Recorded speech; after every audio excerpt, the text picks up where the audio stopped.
Praise the lord. ప్రభువైన యేసుక్రీస్తు నామములో అందరికీ వందనాలు. ఈరోజు లేవియా కాండము 19వ అధ్యాయం 28వ వచనం ప్రకారంగా యవనస్తులు యవనరాళ్ళ గురించే మాట్లాడుతున్నాడు పరిశుద్ధాత్ముడు.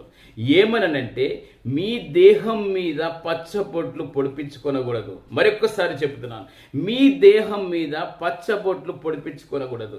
ఏంటయ్యా అంటే ధర్మశాస్త్రానికి వ్యతిరేకంగా దేవునికి హేయమైనటువంటి కార్యక్రమాలు. నా ప్రియ సహోదరి సహోదరుడా, నువ్వు ఇతర దేశాలకు వెళ్ళాలంటే పాస్పోర్ట్ తీసుకోవాలనంటే పచ్చబొట్లు ఉంటే ఆ యొక్క పాస్పోర్ట్ ఇయ్యరు. నువ్వు పరలోక రాజ్యానికి చేరాలనంటే మహిమపు గల దేవుని సన్నిధిలో గుడిపార్శ్వంలో నువ్వు కూర్చోవాలనంటే దేవుని యొక్క అభిషేకాన్ని పొందుకోవాలి, దేవుని యొక్క పరిశుద్ధతను పొందుకోవాలి. ఇహలోక సంబంధమైనటువంటి రాజ్యంలో నువ్వు గెలవాలనంటే దేవుని తోడుండాలి, దేవుని యొక్క టాటూ నీలో ఉండాలి, దేవుని యొక్క పచ్చబొట్టు నీ హృదయంలో గనక ఉన్నట్టేదంటే సాతాన్ని జయిస్తావు. ఈ వాక్యం